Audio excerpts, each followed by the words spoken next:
Good morning everyone. So we'll start by setting a proper motivation, which consists of 3 parts. So let us begin our practice by setting a proper motivation, and let us be mindful of both the aspects, the object being visualized and the manner in which we visualize it. So for the refuge tree, in the space in front of us, let us visualize Buddha Shakyamuni, His Holiness the 14th Dalai Lama, and all Buddhas and Bodhisattvas, or any other enlightened beings we regard with veneration. Please remember that they are looking upon you with immense kindness and unconditional love, just as a mother looks upon her only child.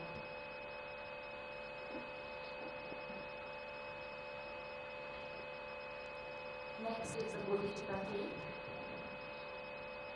Visualize seated on either side of you, your kind parents, mother on the left and father on the right. And imagine here you are accompanied by all dear mother sentient beings, leaving none aside, and you are leading them in this practice.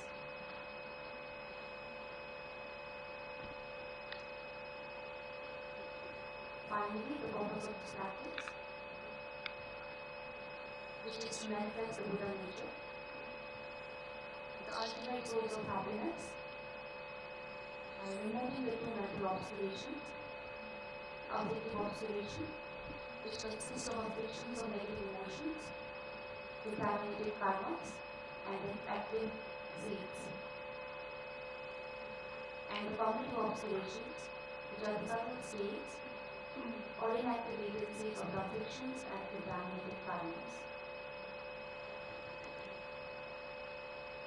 To take these 3 points in mind, we will recite from page 3 of the Blaze of Module Bodhisattva. Enthused by great compassion, he taught the immaculate Dharma to dispel all perverting views, to you the Buddha Gautama, I beg homage. Enthused by great compassion, he taught the immaculate Dharma to dispel all perverting views, to you the Buddha Gautama, I beg homage. Enthused by great compassion, he taught the immaculate Dharma to dispel all perverting views, to you the Buddha Gautama, I beg homage. Taking refuge in venerating Bodhisattvas, Sanke Chodam Soti Chonam La Chanchu Batu Dami Kapsuchi Dagi Chinso Dipe Sonam Di Tula Penche Sanke Tupacho Sanke Chodam Soti Chonam La Chanchu Batu Dami Kapsuchi Dagi Chinso Dipe Sonam Di Tula Penche Sanke Tupacho Sanke Chodam Soti Chonam La Chanchu Batu Dami Kapsuchi Dagi Chinso Dipe Sonam Di Tula Penche Sanke Tupacho. I go for refuge until I am enlightened to the Buddha, the Dharma and the Sangha. By my accumulations of the practice of giving and so forth, may I become a Buddha to benefit all sentient beings. I go for refuge until I am enlightened to the Buddha, the Dharma and the Sangha. By my accumulations of the practice of giving and so forth, may I become a Buddha to benefit all sentient beings. I go for refuge until I am enlightened to the Buddha, the Dharma and the Sangha. By my accumulations of the practice of giving and so forth, may I become a Buddha to benefit all sentient beings. Independent origination, there is no ceasing nor rising, no annihilation, no permanence, no coming, no going, no separateness and no sameness. I prostrate to the consummate Buddha, the supreme among all teachers, the one who taught this peace which is free of elaborations. I prostrate to the mothers of the hearers, the Bodhisattvas and the Buddhas, which through the knowledge of all leads here seeking pacification to complete peace, which through the knowledge of paths causes those helping migrators to achieve the aims of the world, and through the possession of which have subduers expound a variety of teaching. The one who has transformed into the reliable guide, motivated by altruism to benefit sentient beings, the teacher, Sugata, and protector to you and me prostrations. The one who has eliminated the web of conceptualizations and is endowed with the divine bodies of the vast and profound, who eternally shines forth the forever noble light rays, to you the Buddha I make prostrations. Inspired by wisdom and compassion, today in the Buddha's presence, I generate the mind of full awakening for the benefit of all sentient beings. Tibetan origination mantra.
Meaning of the mantra. The causes are taught by the Tathagata. The cessation of the causes as well is taught by the great seer. Profound, peaceful, elaboration-free, clear light and non-composite, such as the nectar-like Dharma I have discovered. Finding no one to fathom this teaching, in silence I will retire into the woods. Beyond utterance, thought and expression is the perfection of wisdom, which is unborn, unseized, and has the nature of space. It is the object of apprehension of self-realized wisdom. To you, the mother of the Buddhas of the 3 times, I pay obeisance. All composite things are impermanent. All contaminated things are of the nature of suffering. All phenomena are of the nature of emptiness and selflessness. Transcending sorrow is peace. The Guru is the Buddha, the Guru is the Dharma. Likewise, the Guru is the Sangha. The Guru is the source of everything wholesome. I go for refuge in the Guru. By the sound of the vibrant drum of Dharma, you liberate all beings of miseries. I beseech you to kindly remain and give teachings until the end of the expanse of billions of aeons. The Buddha does not wash the negativities of beings, nor does he remove their miseries by his hands. His spiritual realizations are not transferred to them. It is by teaching the truth of such life that beings are liberated. With folded hands, I beseech the Buddhas, all directions, to shine the light of Dharma for all bewildered in mystery's gloom. Instructions on parting from the 4 attachments. If you are attached to this life, you are not a spiritual practitioner. If you are attached to samsara, you have no renunciation. If you are attached to your own self-interest, you have no bodhicitta. If there is grasping, you do not have the view. Please turn to page number 14, praise to Shakyamuni Buddha. To the founder, the endowed transcendent destroyer, the one gone beyond the 4 destroyer, the completely perfected, fully awakened being, perfect in knowledge and in good conduct, Sugata, knower of the world, supreme guide of human beings to be tamed, teacher of gods and human beings, to you the completely and fully awakened one, the endowed transcendent destroyer, the glorious conqueror, the subduer from the Shakya clan, I prostrate, make offerings and go for refuge. Humans, you were born on this earth. You paced out 7 strides, then said, I am supreme in this world. To you who were wise then, I prostrate. With pure bodies formed supremely pure, wisdom ocean like a golden mountain, fame that blazes in the 3 words, winner of the best, Lord, to you I prostrate. With the supreme science, face like a spotless moon, color like gold, to you I prostrate. Thus be like you, the 3 worlds are not, incomparable wise one, to you I prostrate. The Savior having great compassion, the Founder having all understanding, the field of merit with qualities like a vast ocean, to you the Tathagata I prostrate. The purity that frees one from attachment, the virtue that frees one from the lower men, the one path sublime pure reality, to the Dharma that pacifies I prostrate.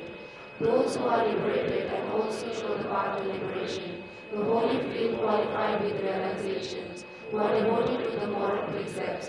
To you, the Sangha, I prostrate.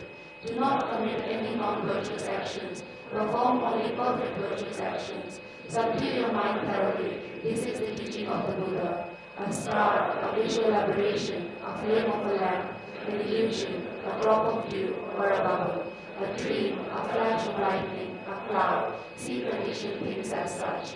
Through these merits may sentient beings attain the rank of all seeing, subdue the four faults, and be delivered from samsara's ocean, perturbed by aging, sickness, and death. Page 29, Heart Sutra.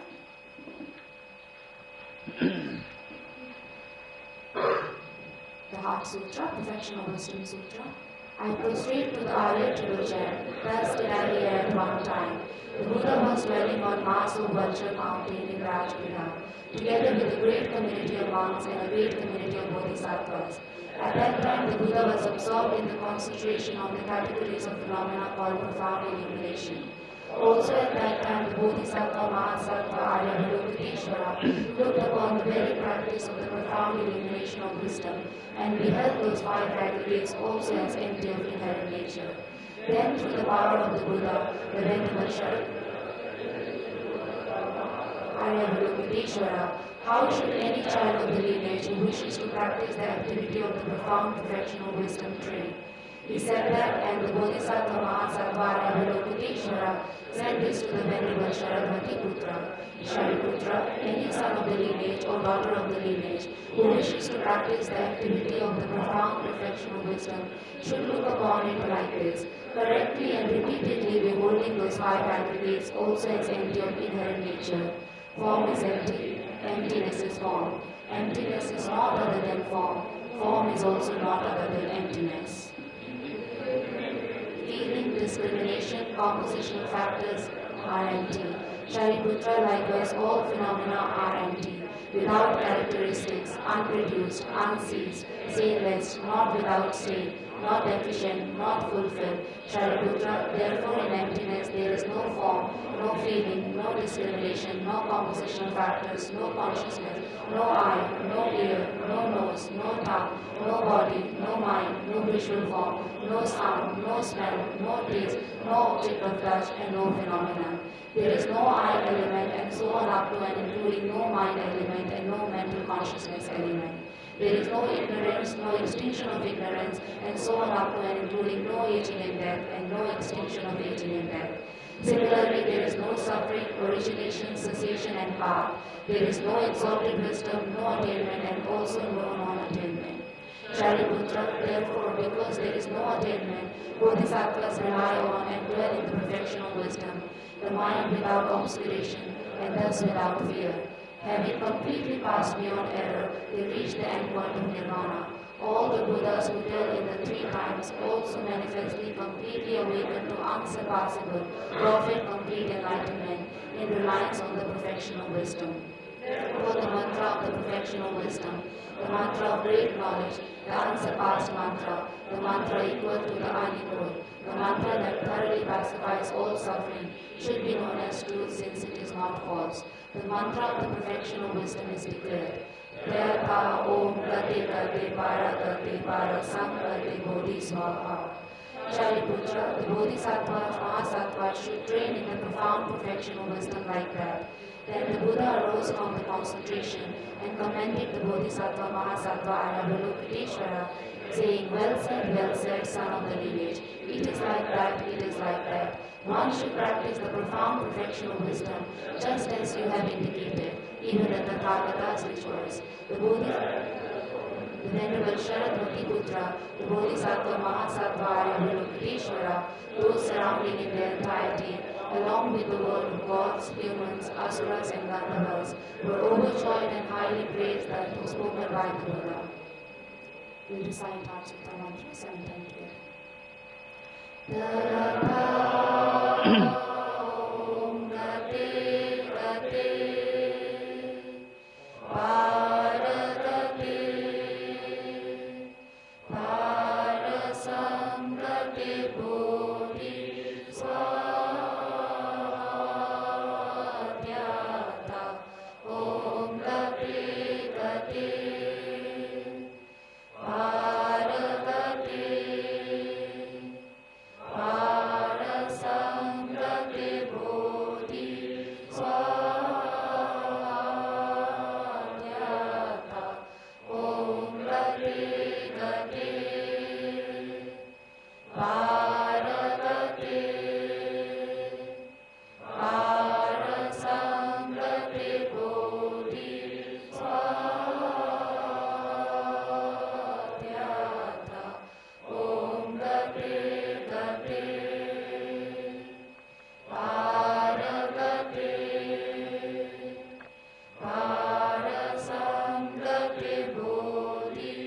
Swatyata Om Gate Gate Paragate Parasangate Bodhi Swatyata Om Gate Gate Paragate Parasangate Bodhi Swatyata Om Gate Gate Paragate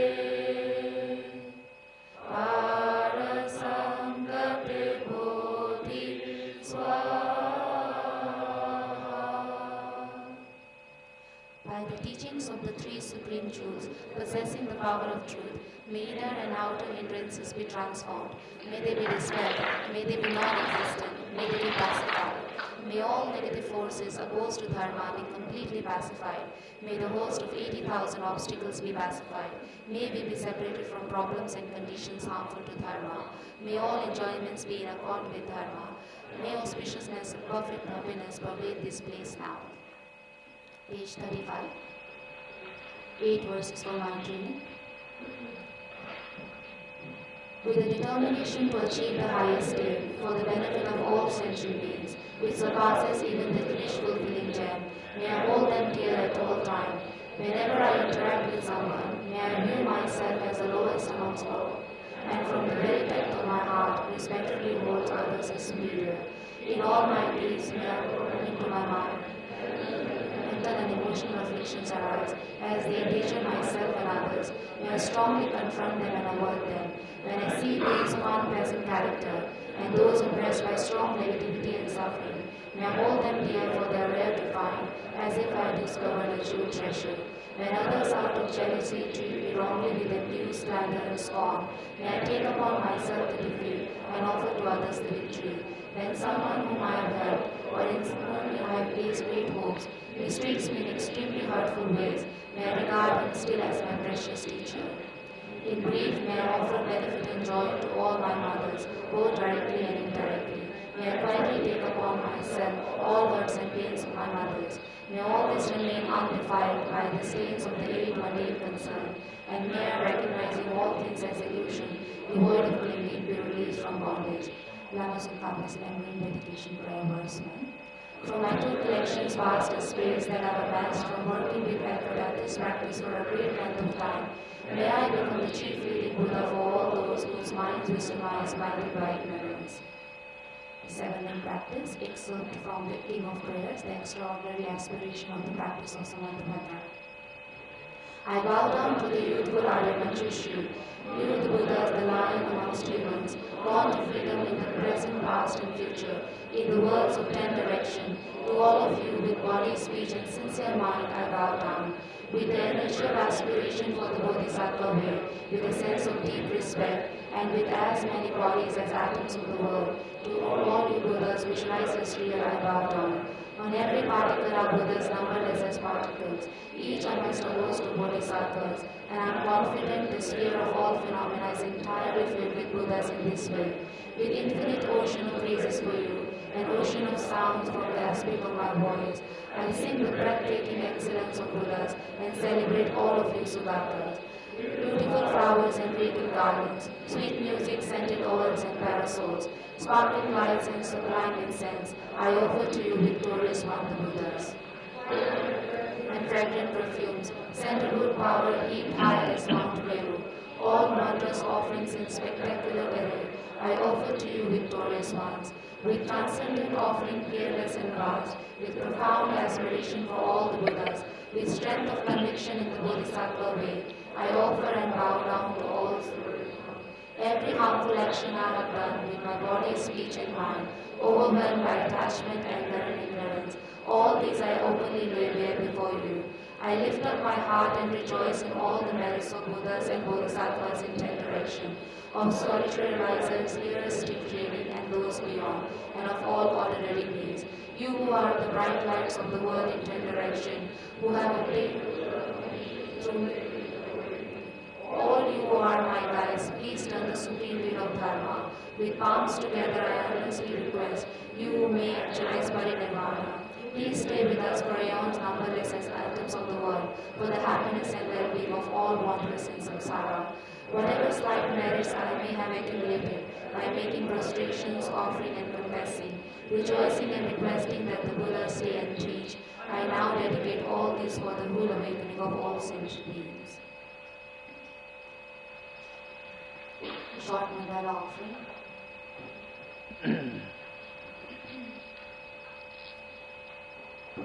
This ground, anointed with perfume, strewn with flowers, adorned with Mount Meru, the four continents, the sun and the moon. I imagine this as a Buddha field and offer it. May all sentient beings enjoy this pure land.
Becoming utterly frustrated with ignorance that cracks back into existence, please bless me to generate the strong all aspects of samsara as viciously repulsive.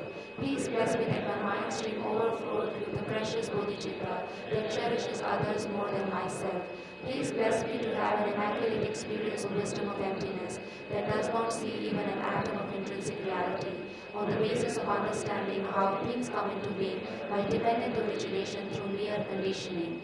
Please bless me that my mind stream overflows with the precious wisdom of non-duality of bliss and emptiness. Idam Guru Ratna Mandalakam Nirvatyami.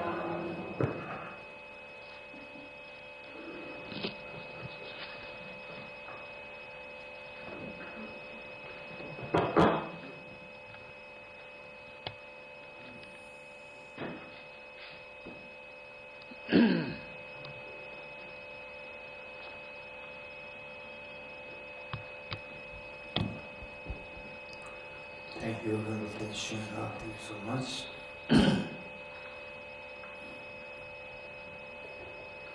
The foundation of all good qualities by Lama, the roadmap to enlightenment, and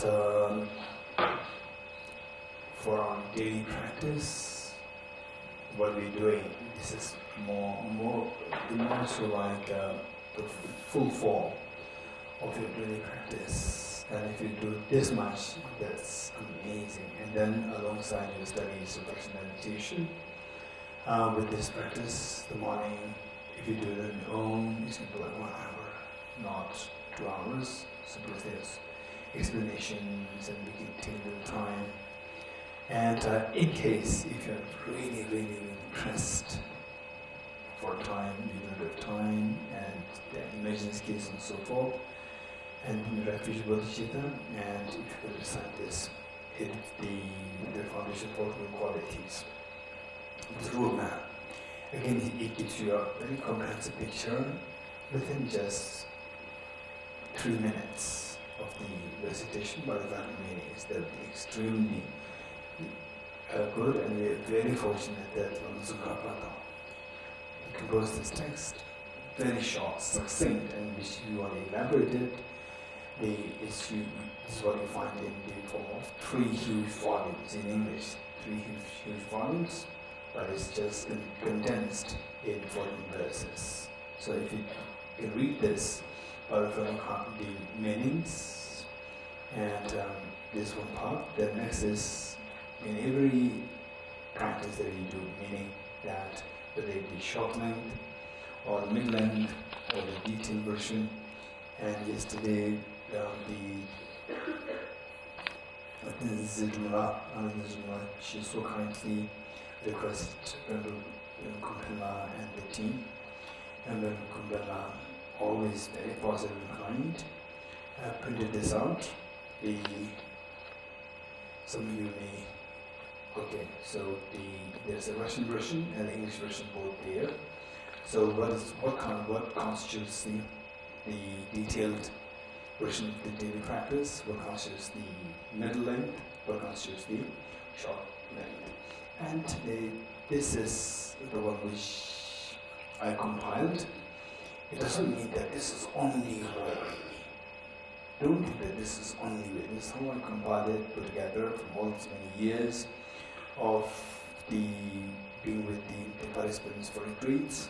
So therefore, initially, you see that the detailed version would take you about like 1 hour, and the middle length will take you about like half an hour, and the short version will take you about like 10-12 minutes.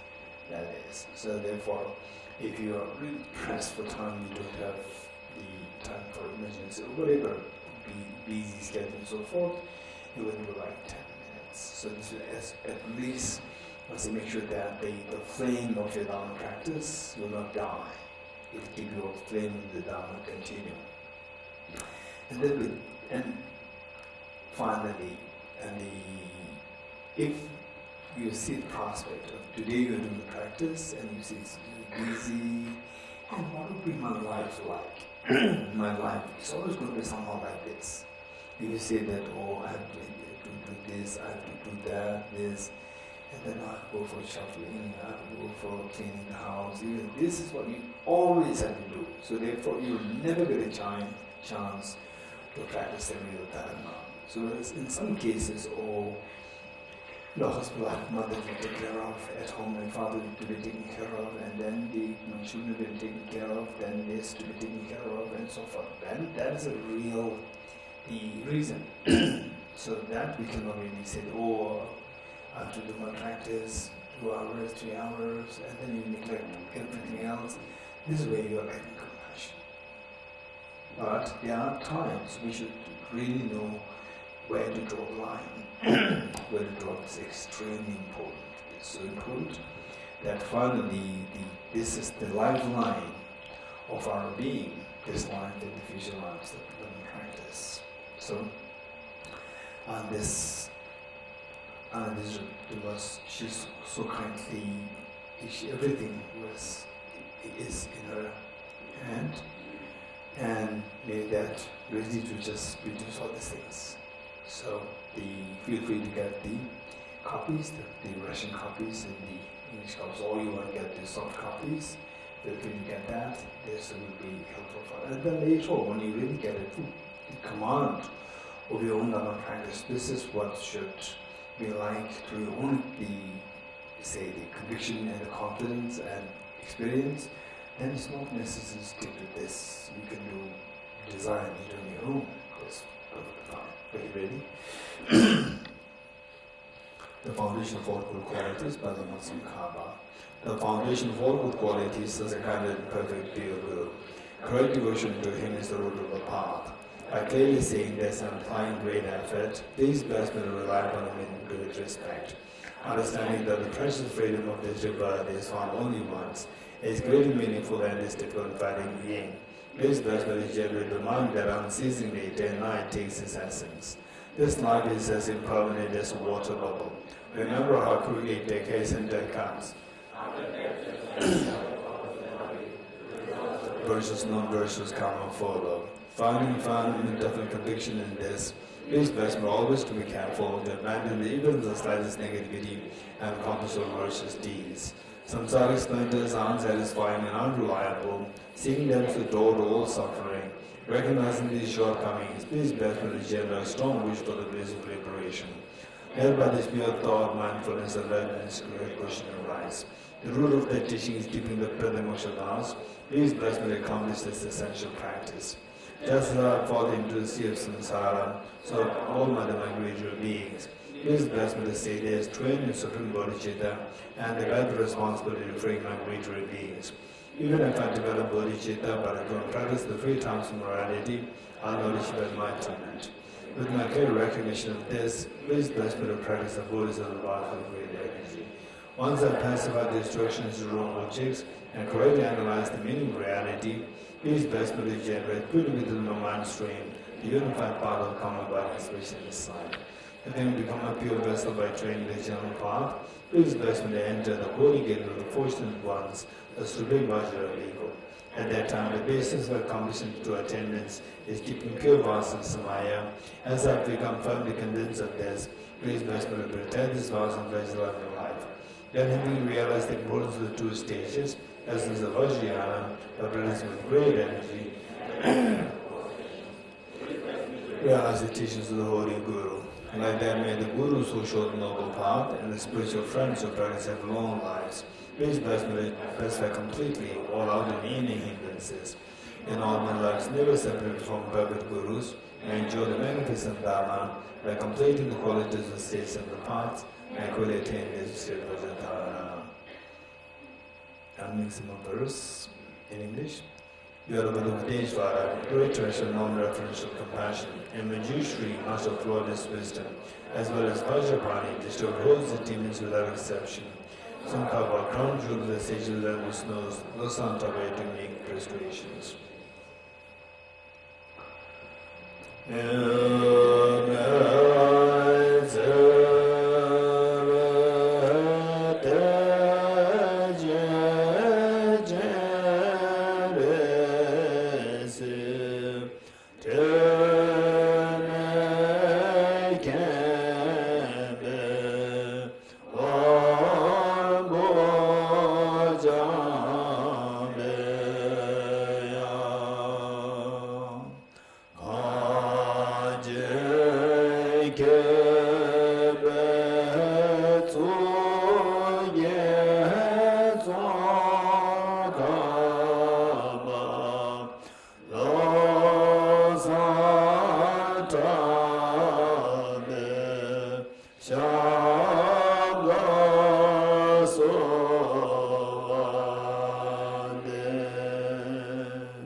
Great treasure of non-referential compassion, Manjushri was mother of flawless wisdom, as well as Vajrapani, disturbed hosts of demons without exception. Songkapa, crown jewel of the sages of the random snows, O Santa by do feed and make prostrations. Next generate the mind of consuming yoga.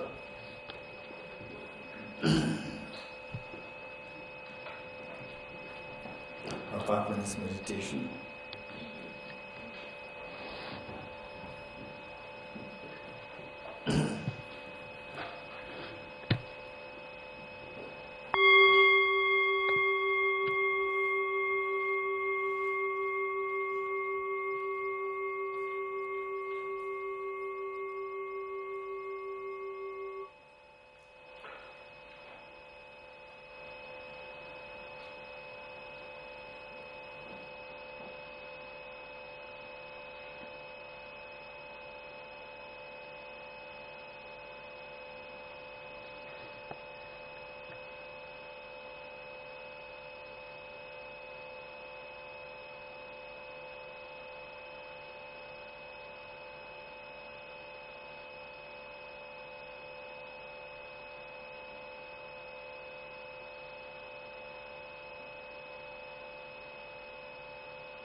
Okay, next renunciation.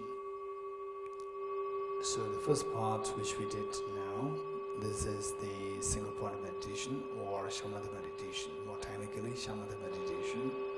Now we're going to do renunciation, Bodhisattva, wisdom, emptiness. These two are going to be analytical meditation as indicated.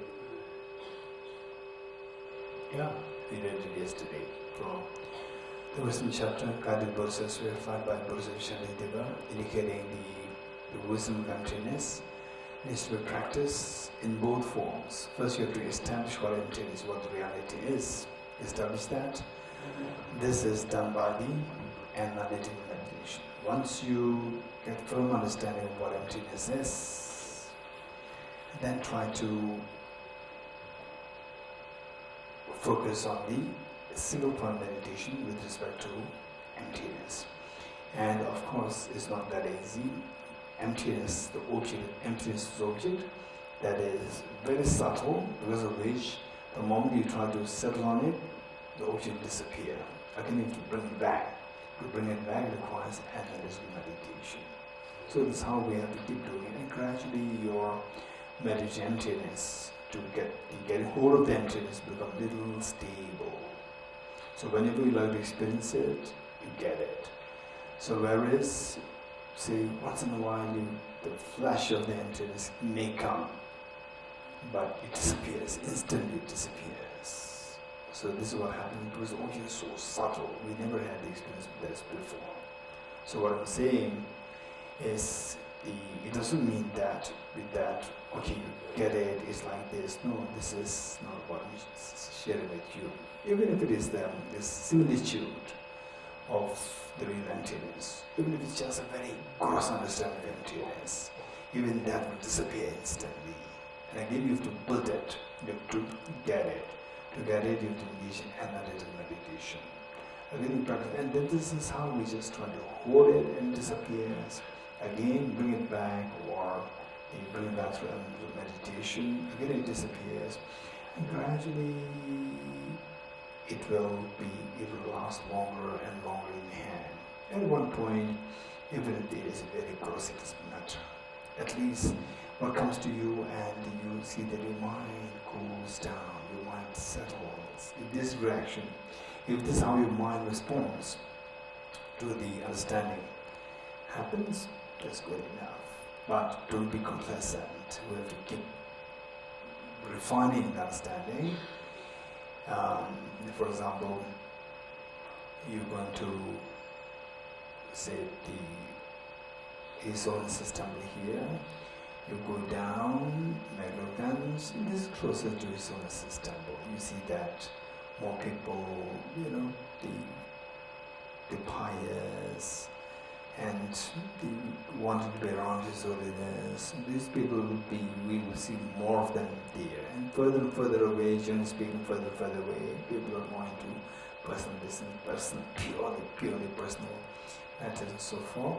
But majority of the people who are around, there, they're coming from outside, they're usually from symbols of His Holiness, where His Holiness is.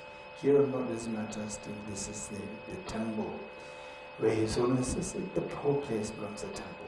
This is very auspicious. So likewise, what I'm saying is that emptiness, when I say emptiness, it doesn't mean that you just get it easily. No. We first have to get the gross one. Then we become deeper, depending on what amount of studies that you've engaged in. Okay, good. Then once you have, whenever you like to have this the experience of the simulation emptiness or the real emptiness, whenever you want to have it, it comes to you in hand, then you can be more, with great ease, you can settle mind single-pointedly on emptiness. Okay. So this is the simple meditation with respect to emptiness. So for what we do now is the renunciation on the basis of the 4 seals. Ready?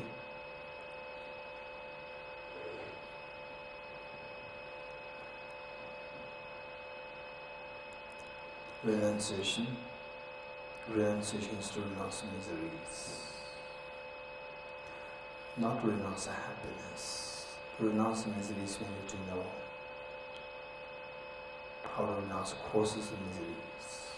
The causes of miseries Buddha identified.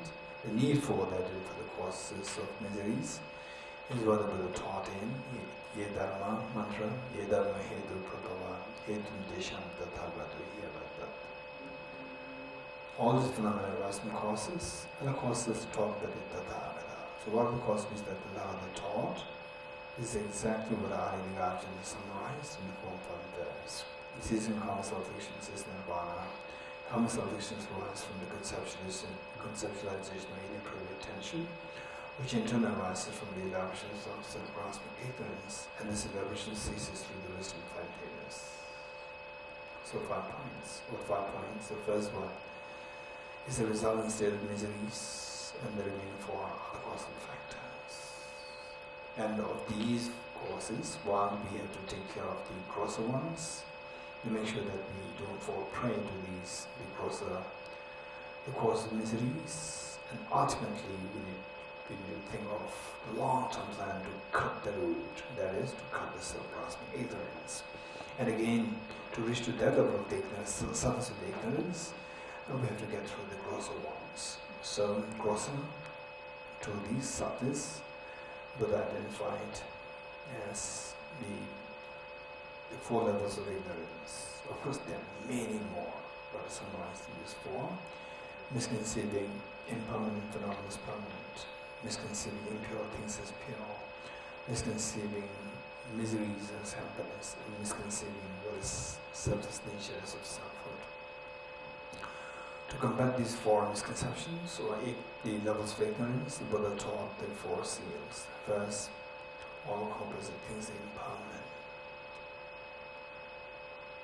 And with respect to the 4 mindfulnesses, is mindfulness of the mind as impermanent. So here the Buddha taught not only mind, all phenomena, all composite phenomena are impermanent. And composite phenomena consisting of those phenomena which come into existence by the composition of material parts and the temporal parts, such as your body, your house, the food with it we eat, the planet Earth, all the stars, the whole universe, and the people who you love, and the people who you dislike. All this composite phenomena. So what marks as a composite phenomenon should necessarily be impermanent nature, and this impermanence there are 2 kinds, gross impermanence and self-impermanence. It's so important for us to initially reflect on the meditate on the gross impermanence. What is gross impermanence? Impermanent phenomena whose continuum terminates. For example, our youth, when you were just 10 years old, 14 years old, 15 years old, 16 years, they're all gone now. And the beautiful sunset, the beautiful sunshine days, and beautiful days of family gathering, friends gathering, they're all gone.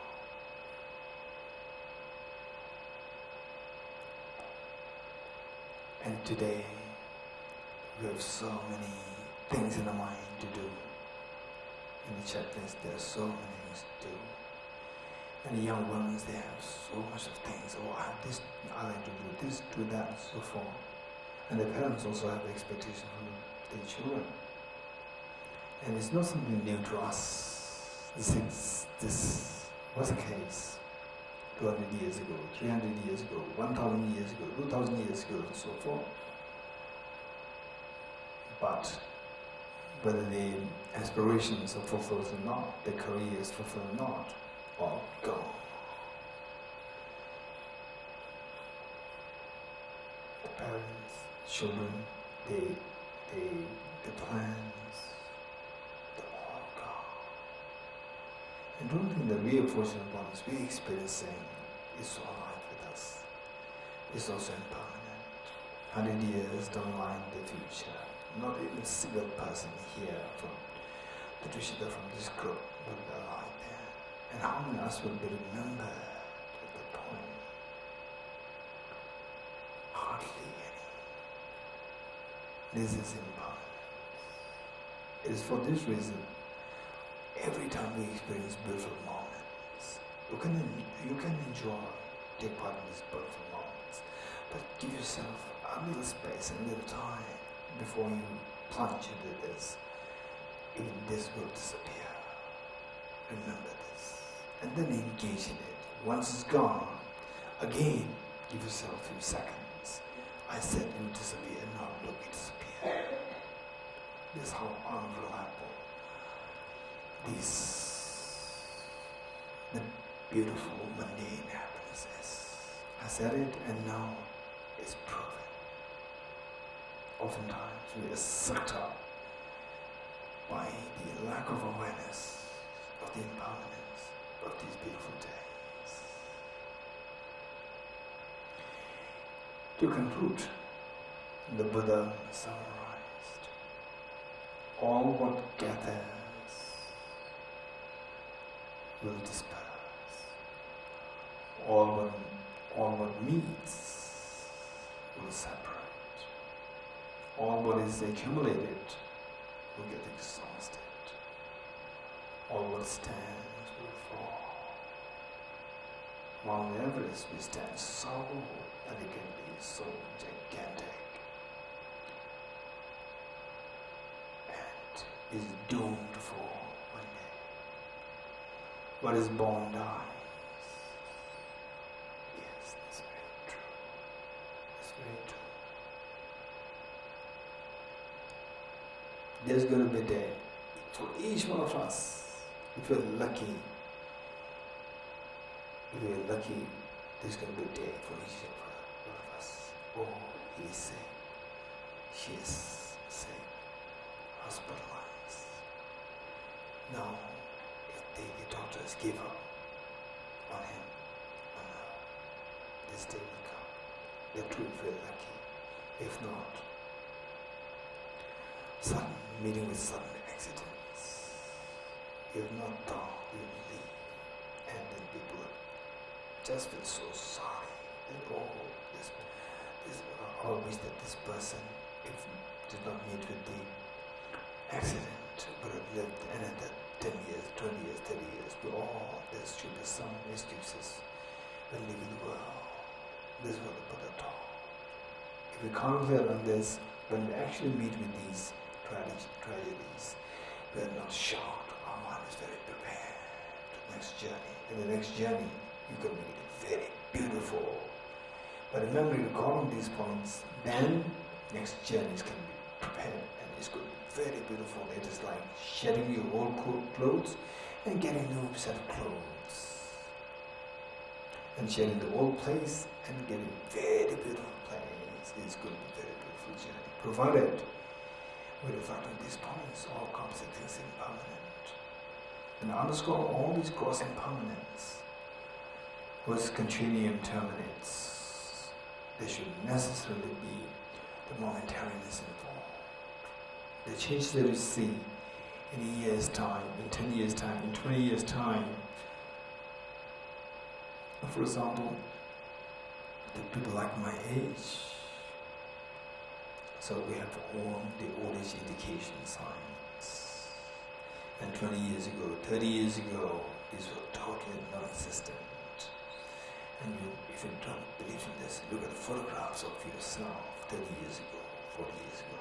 And the younger ones, look at photographs of yourself 5 years ago, 10 years ago. It's very different. There's the glow of the youth there, and it disappears. And this big change doesn't happen overnight.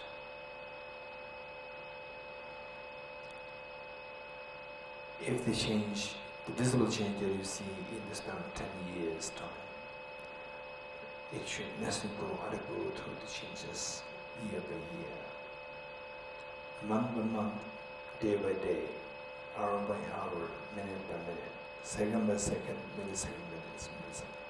There's a change on all these levels, and second by second, the change happens on the second level. This is what it is saying. And then even this change, the time span between the two sounds, tick, tick, tick, tick, even this change should necessarily be there only if there's a change happening on the millisecond level. Millisecond is so fast. This is how body is changing. This is how your near endurance is changing. This is how the house in which you are living is changing. And this change, because of this change, is totally uncertain. This house can anytime collapse with earthquake. Anytime collapse for any other reason, because it's going through extremely fast change.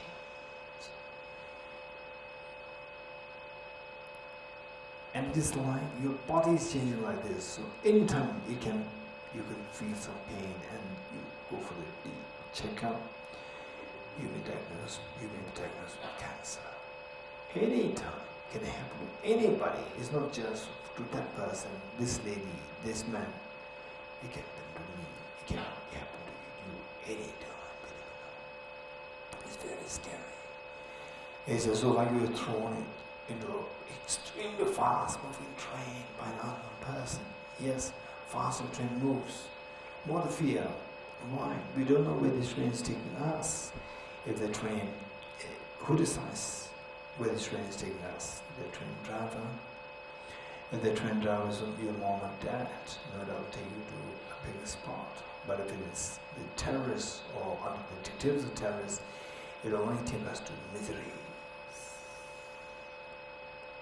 And in our case, the driver's mind, unfortunately at the moment, our mind is under the dictate of the worst of the demons, worst of the terrorists, self-grasping ignorance, worst of the contamination, self-grasping ignorance. And that too, self-grasping ignorance is complemented by the extremely vicious mental state, self-centered attitude. As long as we're under this sway, under control of these two, it'll only give rise to inappropriate tension, afflictions, contaminant karmas, thereby give rise to all three forms of miseries. Suffering change, and pervasive condition, suffering. And one moment of such misery is good enough if the manner in which the level of the maturation, level of the involvement, of our spirituality, on that level, suffering is extremely imminent and extremely painful. And we feel so averse to the suffering. We don't feel averse to suffering change. We are even unaware of this pervasive condition of suffering. But suffering is so acutely painful. And as we are more evolved into this journey, the mark of you are becoming more and more evolved, more and more experienced in the Dhamma practice, is that this move will take place, the transition will take place from your seeing the suffering so evil, until the suffering changes even more evil than the suffering of suffering. In the ordinary people, we don't see the evilness of the suffering change. It's that we are so glued to that we see that there's no suffering. This is what the Buddha indicated as a misconception, misconceiving miseries as happiness. And then when you even more evolved to the extent that you start seeing the reality, emptiness, then you see this pervasive conditions of particularly the self-grasping ignorance is the worst of the evil agents. And suffering is okay. Suffering change. What is it? These two are not suffering change like unwise, immature, small child, and suffering. Yes, this is like the immediate result, but the mastermind who always operates, who governs us, which does not allow us to be free from first to suffering, is the pervasive condition of suffering. You will realize that. When you realize this, you are indeed a great Dhamma practitioner. If this doesn't happen, no matter what practice that you do, tantra and so forth, you are still a beginner. So one moment of for us, suffering is the most imminent which identifies suffering. So one moment of such a suffering is good enough, such a tragedy. Losing near new ones and so forth. It's good enough to nullify all the bathe-like experience of the joys of samsara. One moment of such a misery is good enough to nullify all the past experiences of merriments, festivities, birthday parties, celebrations, and so forth. That's very true. To make everything, all these otherwise childlike people, they consider so beautiful days. They are, for you now, they turn out as so gloomy, shallow, meaningless, like a bay. I agree. So when will this problem stop? 2023 already stopped on its own. We do not do anything. So when will this problem stop? When will the tears stop? They will not stop on their own. Impermanence of three kinds. Impermanent phenomena, whose continuum automatically stops no matter what you do or not do. For example, 2023 stop on its own. Our youth stop on its own. The beautiful early days, beautiful sunset, and the beautiful sunshine. These days they stop on their own. And there's the second kind of impermanent phenomena, whose continuum never stops, like the time.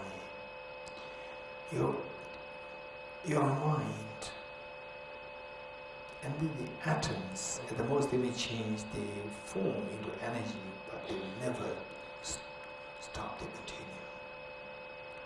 And there is a third category of impermanent phenomena, whose continuum will stop provided we put a concerted effort. Without the effort, without correct effort, things will just continue, like our miseries, like our afflictions, like our one-time karmas, like our like our self-grasping ignorance. They will never stop on their own. They will just keep perpetuating as long as we don't exert concerted effort. Okay. What kind of effort is required to stop this? All the tears, we have to stop the effort. We have to put efforts to stop the cause of these tears. And what kind of the cause, ultimate cause, self-grasping ignorance? How to stop this? By introducing a very counter force. What should that be like? There should be the wisdom. What is wisdom? Wisdom is a discerning mind whose apprehension of object tallies with reality.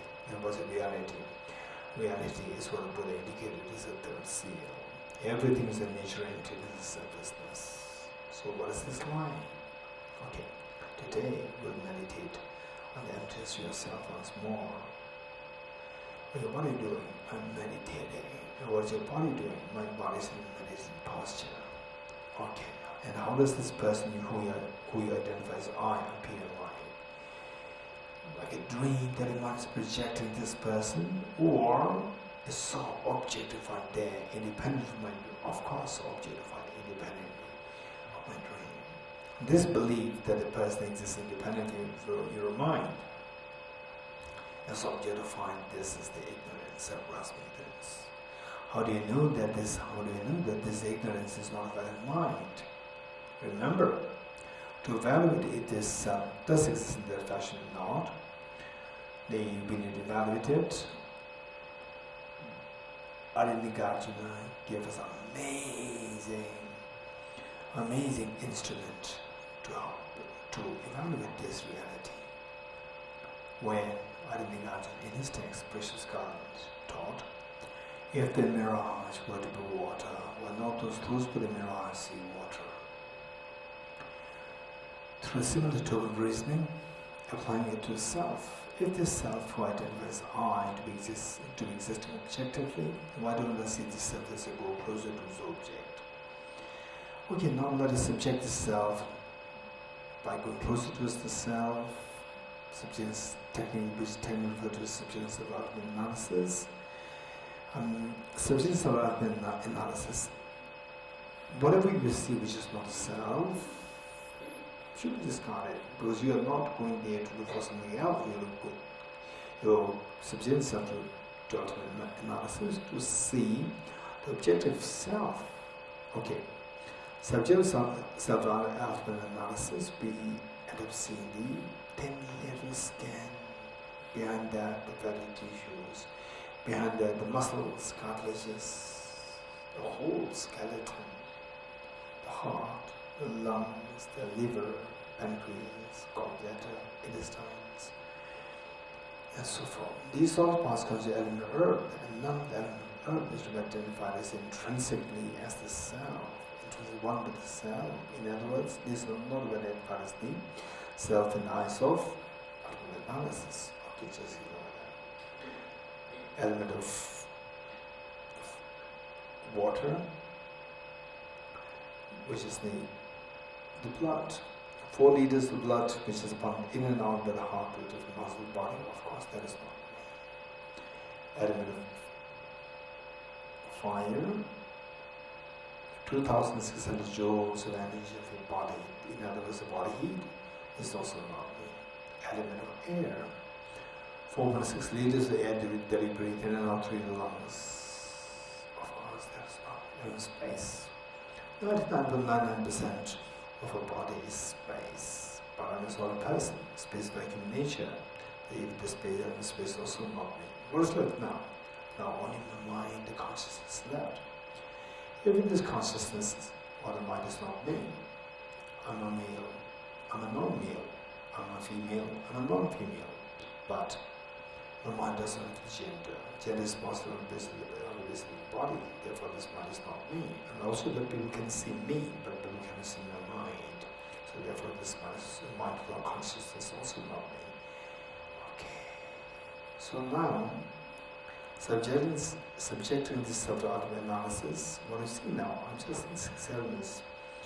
And which of 6 elements is to be identified as the self in the self-analysis? None.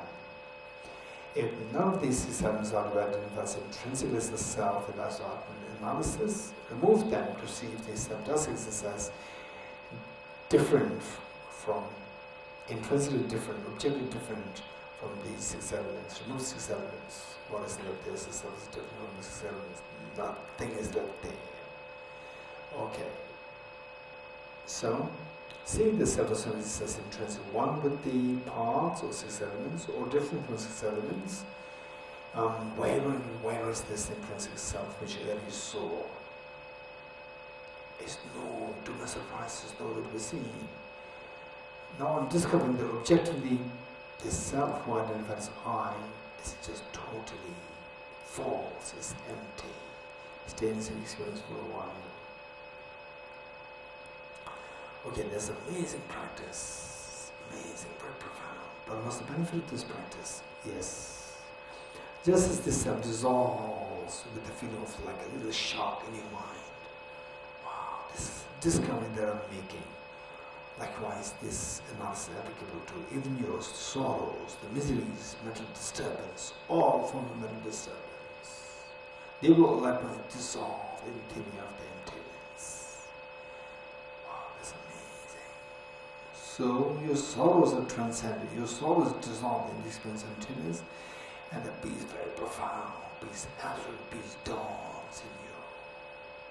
Just take this experience for a while, where your sorrows are transcended into the experience of emptiness, and the deep sense of peace dawns in you. Oh, that's amazing. Just build the sense, build the aspiration. May I be able to stably experience this emptiness where all my souls are transcended. This aspiration is the ultimate understanding of renunciation, the most refined understanding of renunciation. Okay, stay in this experience for a while.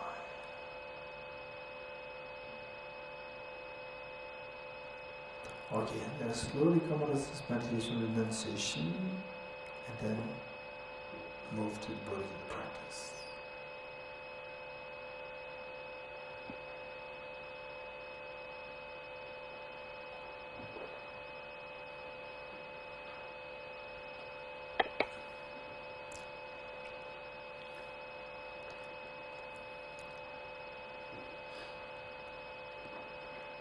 Okay, ready?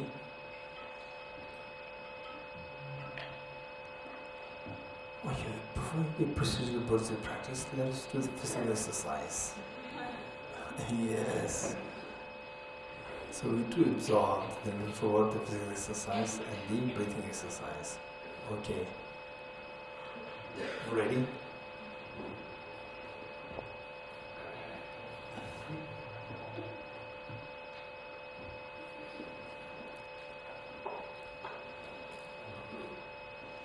Okay, for the physical exercise, just hold your two knees.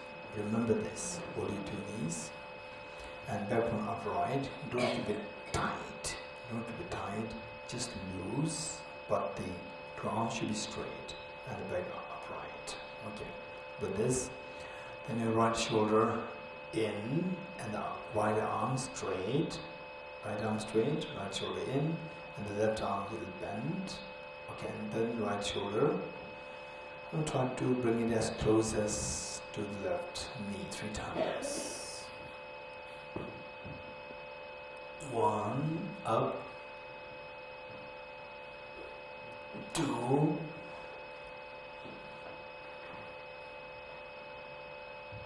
3. No, left shoulder to the right knee. 1. 2, 3. Good. Right shoulder.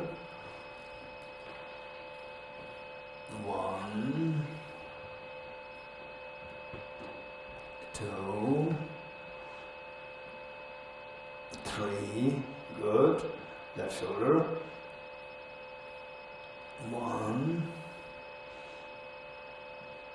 2, 3. Right shoulder. 1, 2, 3. With left shoulder. 1, 2, 3. Good. Okay. Pleasant pain. What reminded me of this pleasant pain yesterday? Who was that? Okay, Binduji. Okay, Binduji reminded us of the pleasant pain. Yes, you feel the pleasant pain? You feel it? You feel the back stretching? That's very good. Okay, Nicole, you have a question?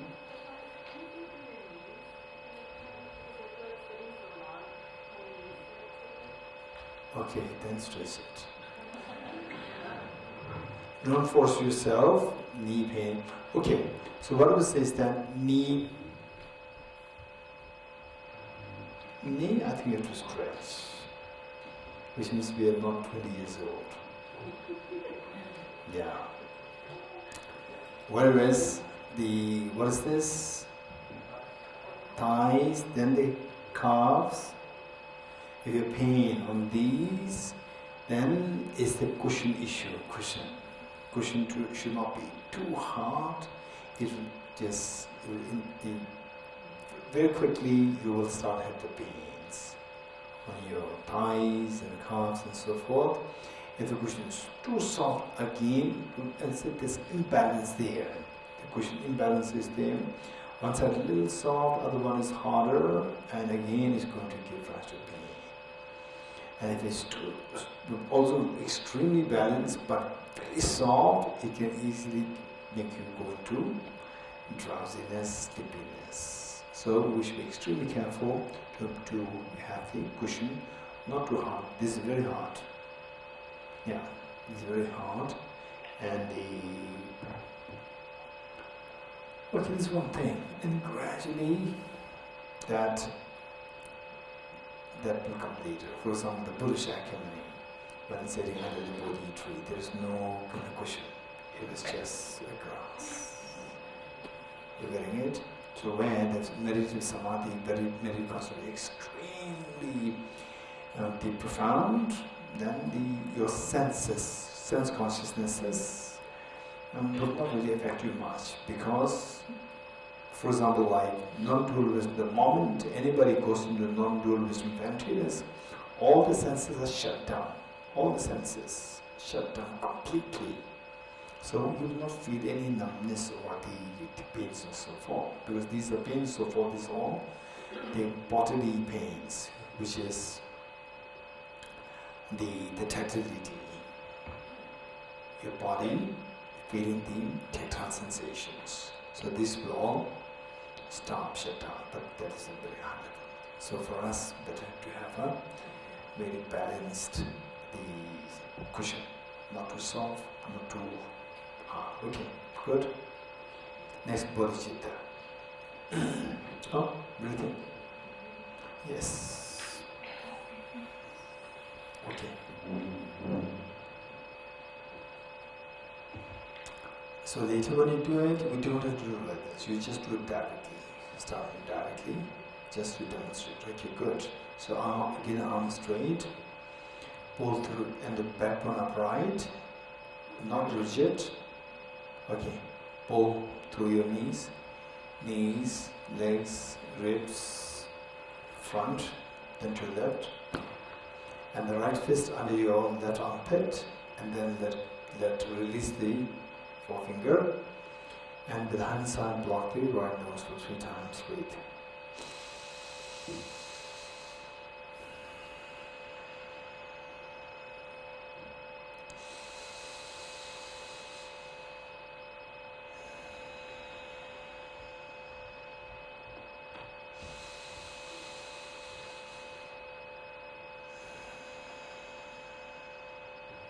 Again, pull through knees, legs, ribs, front, to the right side, let go of the forefinger, block your left nostril 3 times. Make sure that as you breathe in, tummy should get out. As you breathe out, tummy should get in. Once more.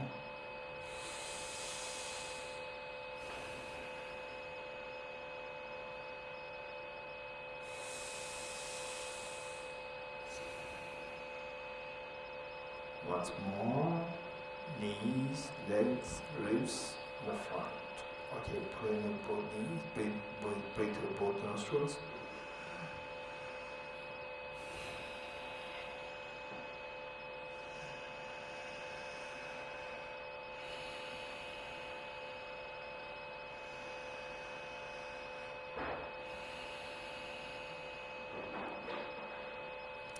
Okay, just look at me.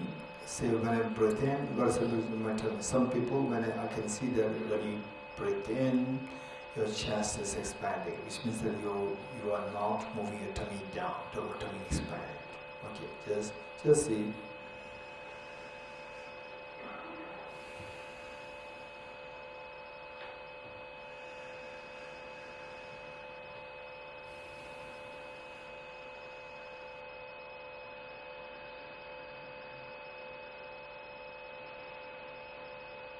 Notice that? So tummy should get it out. And then later on, if you really want to do just breathing exercise, pure breathing exercise for asthma purpose, then the breathing should be done in 3 ways. 1, just the tummy. Breathe in, the tummy out, breathe out, tummy in. And even taking the breath for the purpose of this, the remedying asthmatic problems, then you don't breathe with sound. This is very difficult. Don't breathe with sound, just breathe without any sound. And that too in a uniform pace. Uniform pace.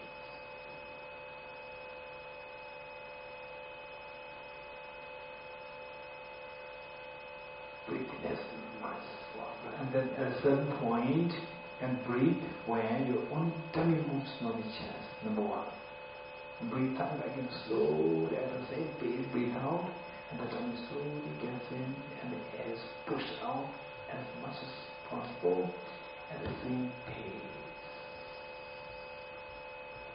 3 times, 6 times, 9 times. Then second one is, okay, so actually just for the purpose of remedying asthma, we lie down. Actually not only just for the asthma, but the overall health. We lie down fully, legs stretch, and you lie completely facing up in the sky. And facing the sky, lie down.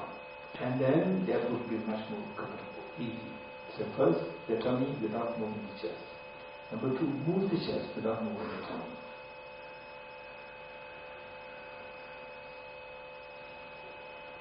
Tummy should be the same. The only chest expand. This is the dot training. This is easy, not difficult. Just the chest.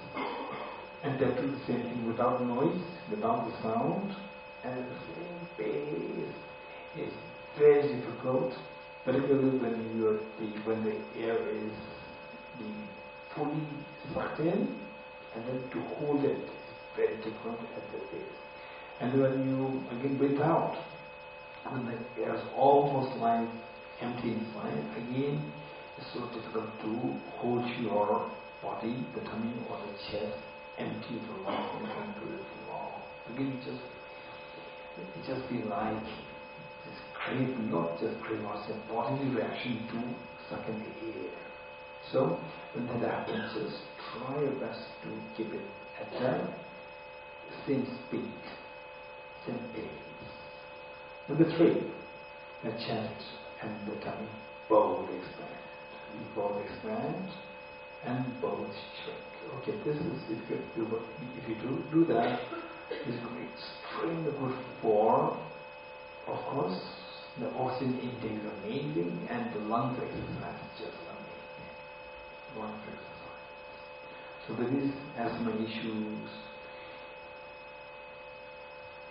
What is that? Disclaimer, right? I don't say that if you do this practice 100% asthma is gone, right? If you do properly, and if you have the asthma problems not because of some earlier, the earlier defect that happened to your body because of the severe tuberculosis, severe pneumonia where the lungs are so bad affected and then which cannot be rejuvenated. So for these, I cannot guarantee. Otherwise, just normal asthma will just go away in a few days. Okay, and then your breathing is going to become extremely supple. And this will make your mind very fresh. Mind fresh, and every cell gets extra oxygen. Okay, good. Next, Bodhisattva. The Bodhisattva practice will do this for vegetables. And ideally speaking, the Bodhisattva will really grow, in other words, compassion will grow if you practice the 2 methods. If you don't practice the 2 methods, there's no way by which your compassion will grow. Whatever you had, it remains steady. In worst cases, it's going down. Right? That's it. But if you do this, just a recitation and so forth, it will slow down the degeneration. And then at best, it will maintain just at the same level, but it will never progress. For the progress, these 2 methods, either you do them both in one go, or you alternate between the 2. And these 2 methods, you have to study this. You have to have the knowledge how to do this. Very good. Ready? The 4 meshfuls. First meshful, immeasurable, and the sequence. There's the different texts. They point to the different sequence. So In some texts we have the compassion first, followed by loving kindness, and the other two is the same. And then whereas in others, the loving kindness first, majority loving kindness first, compassion. You can do it any ways. It's not necessary that you should do followed by, but you just practices and you see the compassion growing. The purpose is for the compassion growing. Okay, ready? Immeasurable loving kindness. Reinforce visualizing all those bodhisattvas, so in carrying, and feel that your refuge will strengthen. Your refuge will affirm. Reinforce visualization of the two grandparents and all of them the children and all the association extended on the side. And here you are the mother of all the children. Immeasurable loving kindness. How good would it be that all material sentient beings are endowed with happiness and the causes happiness. Causes happiness only consisting of unconditional love of Bodhisattva, the most beautiful life, most beautiful mind of the artist Bodhisattva, and the most fearless mind of the wisdom of happiness. May Almighty sentient beings be endowed with happiness and the cause of happiness. I will take responsibility that Almighty sentient beings are endowed with happiness and the cause of happiness.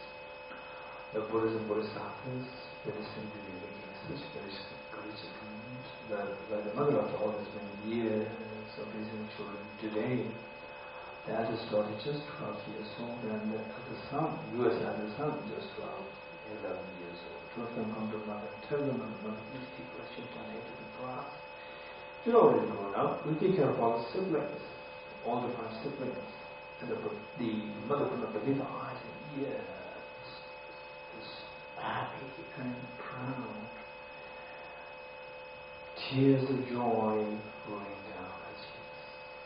This is exactly what some of the old Bodhisattvas, seeing that you make such a courage commitment, and the joy and happiness in both compassion minds of the Bodhisattvas, to suffer matters very sweet and light to you and all the sentient beings. The mere touch of us matters to the Lord's things yours, instills in all happiness, and the cause of happiness in the minds of sentient beings in yourself.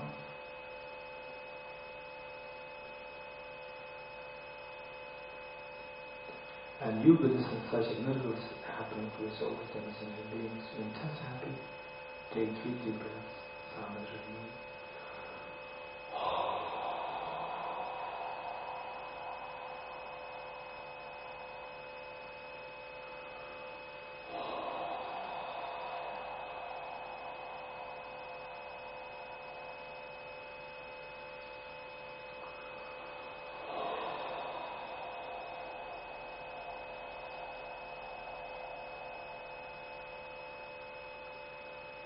Immeasurable compassion. How good would it be that all my demon sentient beings are freed from suffering and cause of suffering? The cause of suffering primarily consisting of self-grasping ignorance and self-satisfaction. And the offshoots in form of inability attention, gross afflictions,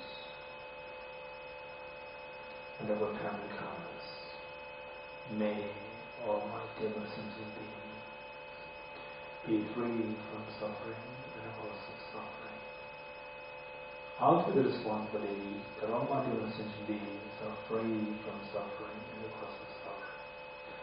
The Buddha's Bodhisattvas witnessing that you making such a great commitment, the intense happiness around you, this kind of happiness invoke them. Compassion minds to send the nectar and the sweetness with you and all the sentient beings. The mere touch of blessing nectar to the Lord's and brings you all questions of all the miseries and cause of miseries from the minds of sentient beings in yourself. And you witness such a memories haven't resolved in the sentient beings. You're intense happy. Take 3 deep breaths out.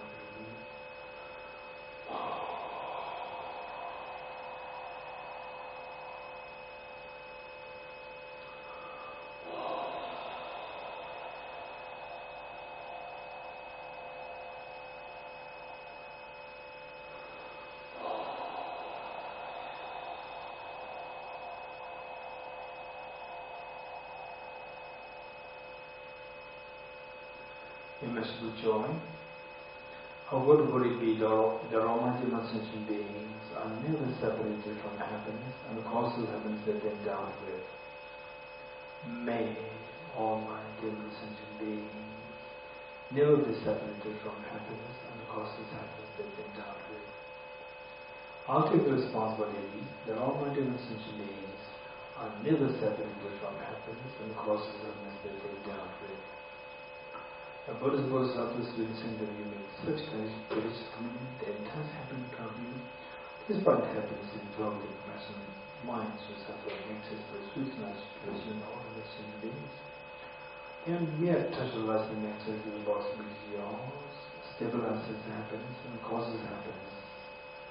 Within the mind's sentient beings yourself. And you witness such a miracle that goes over the sentient beings. Your intense happy, take 3 deep breaths and breathe.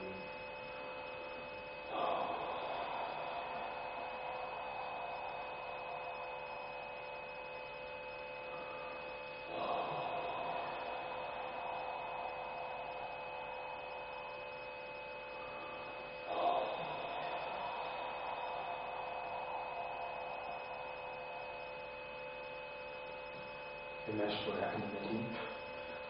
How would it be that all my sentient beings are free from the bad attitude of excessive attachment to a son and aversion to others, and instead of by increased equanimity, embracing all of the sentient beings equally, living on a side. May all my sentient beings be free from the bad attitude of excessive attachment to a son and aversion to others. I will take the responsibility that all my sentient beings are free from the bad attitude of excessive attachment to a son and aversion to others. The Buddha's Bodhisattvas witnessing that he makes such courageous commitment, they intensely happen proud of you. This is part of happiness in the book. The compassion minds of the Buddha's Bodhisattvas, the self-love necessary sweetness to the union of the sentient beings, the mere touch of lust and ecstasy in the box is yours. Frees the beings from the wrong bias attitude, excess attachment to some and aversion to others. Instead, bringing them abide in the great circle of equanimity, embracing all vitality and sentient beings equally, giving them a sign. And you experience such a miracle is happening to us on the sentient beings. You're intense happy. Take 2 deep breaths and breathe.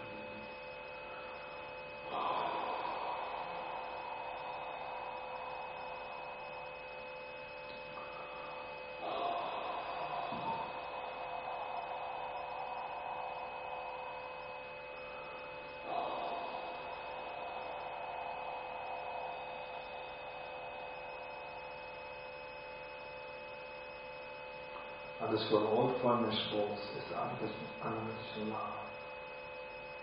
Just one is unconditional love. There is this resolve being.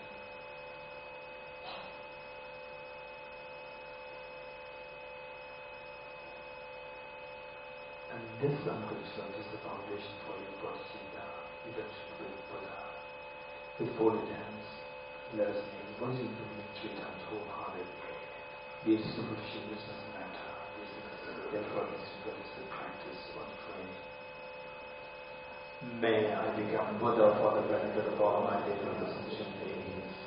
May I become Buddha for the benefit of all my dear sentient beings. May I become Buddha for the benefit of all my dear sentient beings.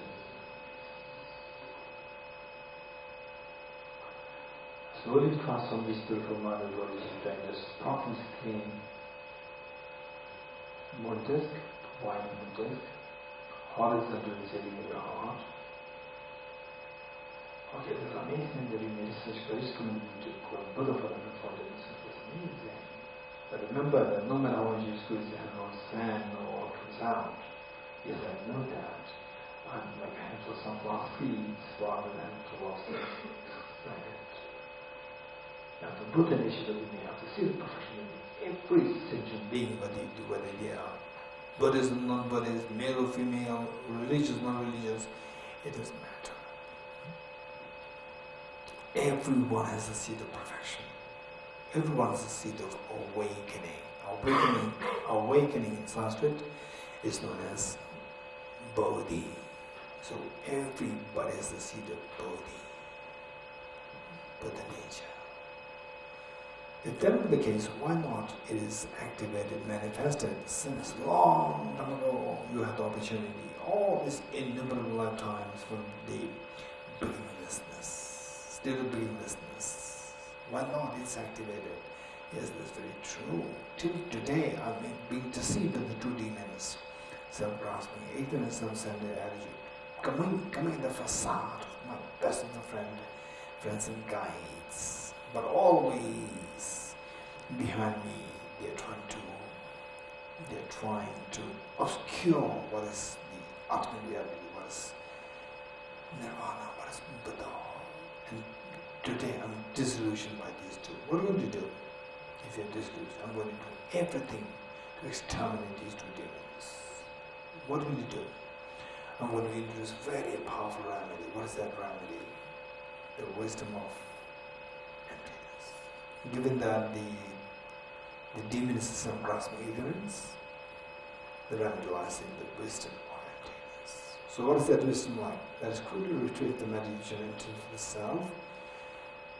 Okay, what are you seeing? What are you doing? I'm meditating. How does this person who you identifies I appear to you? Like a dream or so objectified, nothing to do with my dream? Yes, of course, objectified. This belief is known as self-grasping ignorance. How do you evaluate that this is not wisdom, this is ignorance? How do you know that? Remember what Arjuna taught?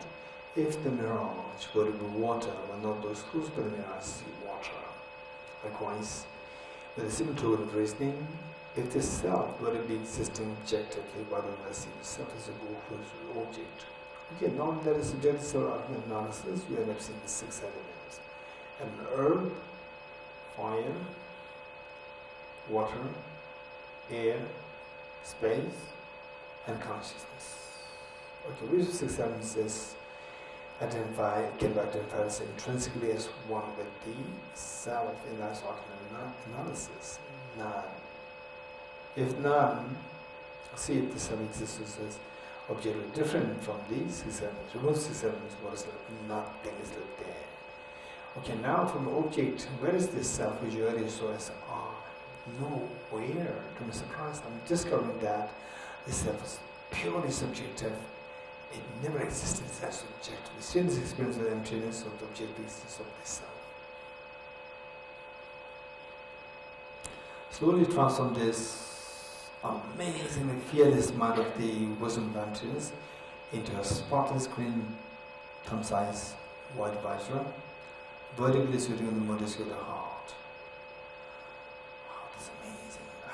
Now the blaze of the non-dual bodhicittas. Most symbolic the connection bodhicitta, the aspiration, altruistic aspiration to become Buddha for the benefit of the This will guarantee that the self-centered attitude is going to be exterminated.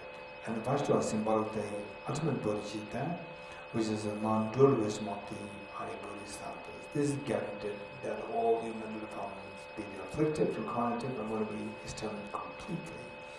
Oh, I'm so fortunate. Meanwhile, don't forget your two parents, your children, all of them, suffering terribly just because of the ocean, how the big animals eat the small animals, how the smaller creatures eat the smaller creatures in big numbers, they eat the bigger animals in the water, in the oceans. Likewise, in the wilderness, how the big animals eat the smaller animals, and the small animals in group, they eat the bigger ones. And even the small animal, even single, eating the big animals when they were weak, old, sick. This extremely sad situation. So, this great compassion that you generate out of reflect on the plight of sentient beings, this compassion invokes the Vajramuni into the heart to multiply infinite number of times. She once said of the Vajramuni in the heart of her mother, one side with your father, one side with each one of the family members, and the children, husband, wife, and so forth, and they share the wisdom from you to all the sentient beings here in Dharamsala, India, your country, in the entire world, in the entire Milky Way galaxy, and the entire universe. Everyone is the version moon, which is so connection with them. Amazing. So meanwhile, let's not forget that all Buddhas and Bodhisattvas, they are watching us, extremely kindly watching us. Yes, why not? We stand up to, why not we invite them? Invite the Buddhas and Bodhisattvas to be the guests, and as well as on this, the last day of this retreat, the wisdom chapter retreat by wisdom chapter by guided Bodhisattva, the Bodhisattva of life, composed by Bodhisattva Shantideva, and extremely precious texts. And on this last day of this retreat, why not we invite all Buddhas and Bodhisattvas to be the guests and witness to our ceremony to this Bodhisattva. This will be the greatest offerings to His Holiness and to all Buddhas and Bodhisattvas. Okay. So let's slowly stand up to meet your prestations, along with all devils and beings to all Buddhas and Bodhisattvas.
Okay, please see if you can sit on the right knees. And if you have knee problem, back problem, and so forth, then don't push yourself to sit on the right knees. Just sit in whatever position is comfortable for you. And also those who are on your right knees, just see that since it will take a few minutes in between, if you feel the pain, make sure that you sit down comfortably, because the pain should not distract you from the reflections. From the reflection, that is the one which will bring about transformation and the benefit. So with this mind, let us once more reinforce visualizing all the Bodhisattvas. Imagine that you are such a young, tender little girl at age 5, or a young, tender little boy age 5, who for the first time you are making public appearance on behalf of the school, and your parents, whatever they leave behind, whatever they do that day, to join the audience, waving their hands to you, to give you more support, how much they love you, and you can see them leave. This is exactly what's happening to all Bodhisattvas. They're watching us with full attention, love, care, embrace. And you as a very responsible little girl, responsible little boy, you bring all your siblings with you to also giving them the opportunity to make this public appearance in the life. This is exactly what it's doing, to bring all the demon sentient beings, inspiring them to follow this path for awakening, that one can stop the tears of samsara completely. And not only that you stop the tears, you then learn how to help others, and by teaching them how to stop the tears of samsara. Okay. With this mind, imagine that you're doing this practice, taking the Asmi Bodhisattva vow, and all the other sentient beings are joining us. And all the Buddhas Bodhisattvas are watching it with so much love, affection, and total full attention. Let's raise this verse together. And meanwhile, let us make sure that we don't miss to the meanings as much as we can. I go for refuge to the Triple Gem. I confess the negativities individually. I rejoice with religious all the beings. I hold the blessing within my heart. I go for refuge and turn my light to the Buddha, the Dhamma, the Supreme Sangha. I generate the mind of Bodhisattva to rescue the accomplished aims of others myself. Having generated the mind of supreme enlightenment, I invite all sentient beings to become my guests, and shall engage in the development and excellent practices for enlightenment, may I become Buddha to all sentient beings. I go for refuge to Triple Gem. I confess the negativities individually. I rejoice the virtues of all the beings. I hold the blessings within my heart. I go for refuge and turn my light to the Buddha, the Dhamma, the Supreme Sangha. I generate the mind of Bodhisattva to destinally accomplish the aims of others myself. Having generated the mind of supreme enlightenment, I invite all sentient beings to be my guests, and shall engage in the excellent practice of full enlightenment, may I become Buddha to benefit all sentient beings. I go for refuge to the Triple Gem. I confess the negativities individually. I rejoice the virtues of all the beings. I hold the blessings within my heart. I go for refuge and turn my light to the Buddha, the Dhamma, the Supreme Sangha. I generate the mind of Bodhisattva to resolutely accomplish the aims of others myself. Having generated the mind of supreme enlightenment, and all sentient beings to be my guests, and shall engage in the development and excellent practices of full enlightenment, may I become Buddha to benefit all sentient beings. Gurus, Buddhas, and Bodhisattvas, peace be here to me, just as previous Buddhas have successfully done the Buddhist practices, likewise for the benefit of all sentient beings. I will generate the mind of Bodhisattva, and otherwise shall I do successful training of Buddhist practices. Gurus, Buddhas, and Bodhisattvas, please pay heed to me, just as previous Buddhas have generated the mind of Bodhicitta, and just as the successful Buddhist practices, likewise for the benefit of all sentient beings, I will generate the mind of Bodhicitta, and otherwise shall I do successful training of Buddhist practices. Gurus, Buddhas, and Bodhisattvas, please pay heed to me, just as previous Buddhas have generated the mind of Bodhicitta, and just as the successful training of Buddhist practices, likewise for the benefit of all sentient beings, I will generate the mind of Bodhicitta, otherwise shall I do successful training of Buddhist practices. Feel the joy over having received the aspect of Bodhisattva vow. And the Buddhas and Bodhisattvas, like the mother after all these many years of receiving complaint from the school principal, and today seeing the school principal coming towards her, again she's so apprehensive what kind of complaints. And the school principal, escorted by the teachers, told the mother, no, we came here to congratulate you. For what? That your daughter and your son, two of them, are appointed best students of this school for this year. And the mother couldn't believe her eyes and ears after all these many years of getting complaints. This is exactly what has happened to all Buddhas and Bodhisattvas for the first time. After all these innumerable times, Buddhas and Bodhisattvas simply wish that you don't suffer, simply wish that there's a maximum happiness. On the contrary, we will continue to engage in the negativities, and they will continue to suffer and continue to push aside the virtues, thereby continuously being deprived of the happiness. And today, we have done something very different, as has been different, which the Buddhas and Bodhisattvas have been expecting us to do since since innumerable times ago. Oh, that's amazing. Because of this joy and happiness, the Buddhas and Bodhisattvas feel invoked Vajramoon in a full-fledged form in their hearts to multiply a number of times. Like rain shower, the rabbis of Buddhas and Bodhisattvas, the Vajramoon from Buddhas and Bodhisattvas' hearts, they descend to merge with the one that visualizes their heart, thereby become non-dual, stabilized, and blessed. Likewise, all the rabbis Vajramoon, like rain shower, they descend to merge with the one that visualizes the heart of your mother, and the heart of your father, and the heart of each one of the family members, your children, and the heart of each of the sentient beings in your own country, in the entire world, in the entire ocean, in the minds of the trillions of creatures in the ocean, and the trillions of creatures in the wilderness, and all the beings in the entire world, in the galaxy, and in the entire universe. Now, everyone is a shared Vajramoon, no matter what the person is like, however crooked, however the cruel, however nasty, however weak, however deprived, however inferior. Everyone has to watch a moon. That the one that if you share with them is being blessed. But to watch a moon, innumerable moons which descended from Buddha's Bodhisattvas, thereby become non-dual, stabilized and blessed. Amazing.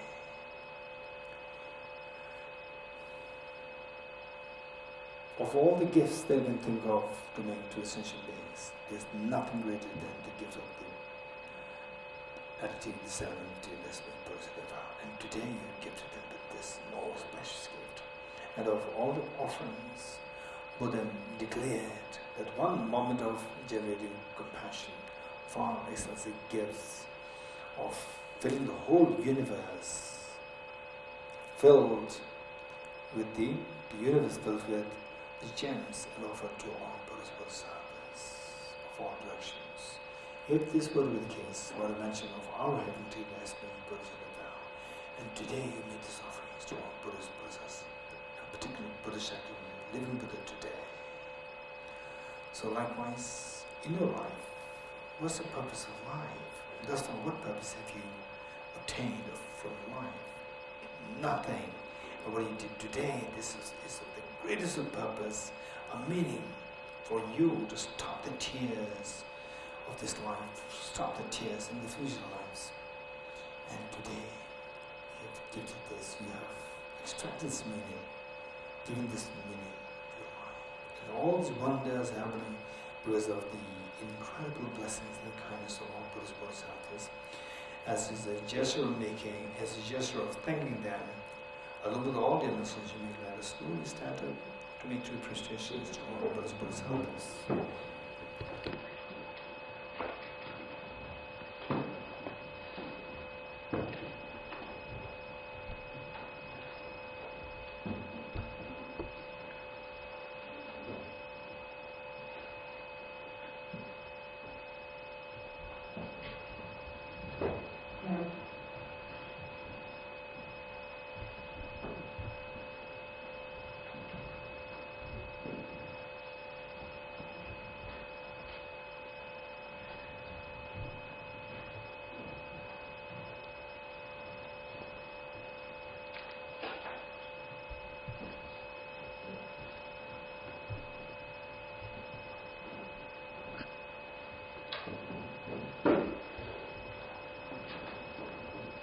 Please take a seat. Please take a seat now. Let us turn to page 51.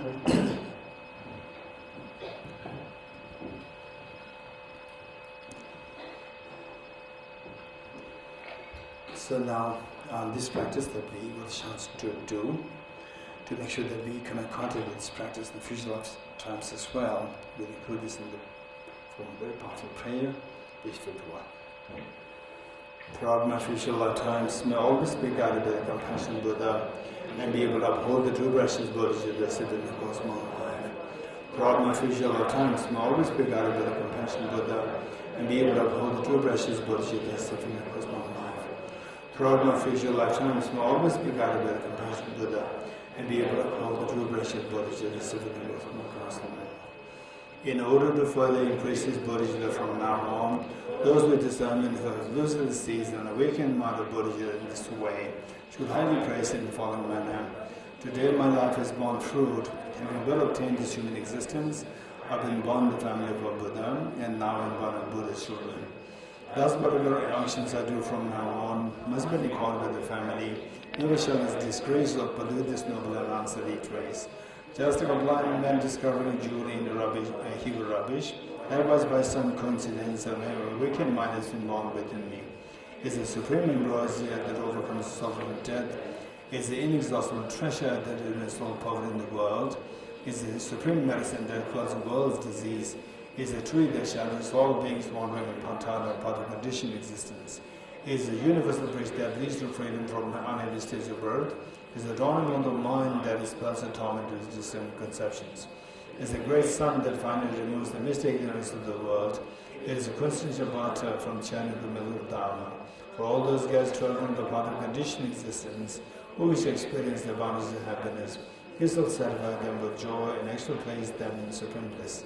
Today, in the presence of all the protectors, I invite the world to be guests at the festival of temporary ultimate delight. May God's demigods and all be joyful.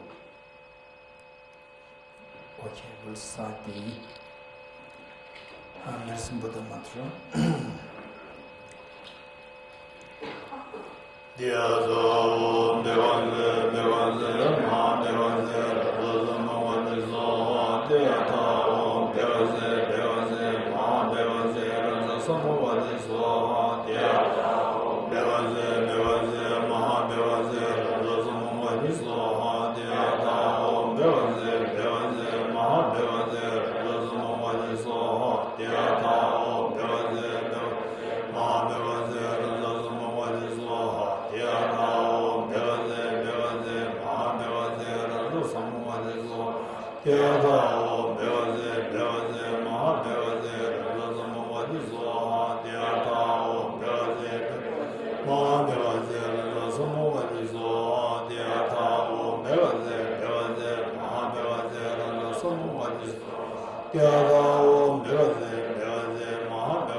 Dedication prayer, page 52.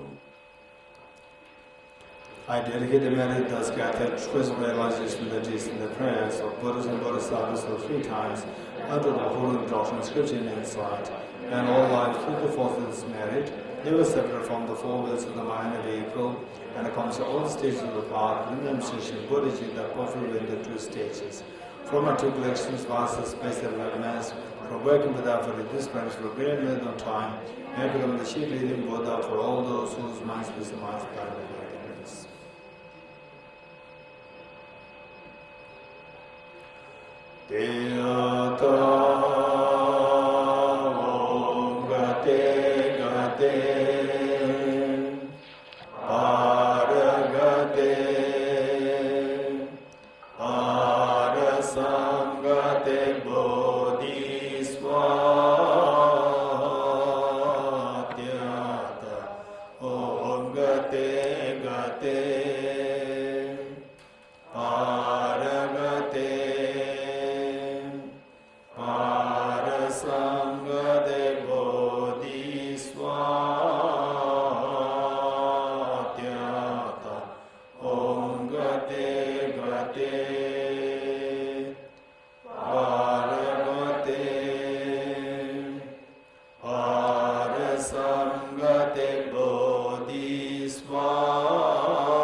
Food offering prayer, page 300.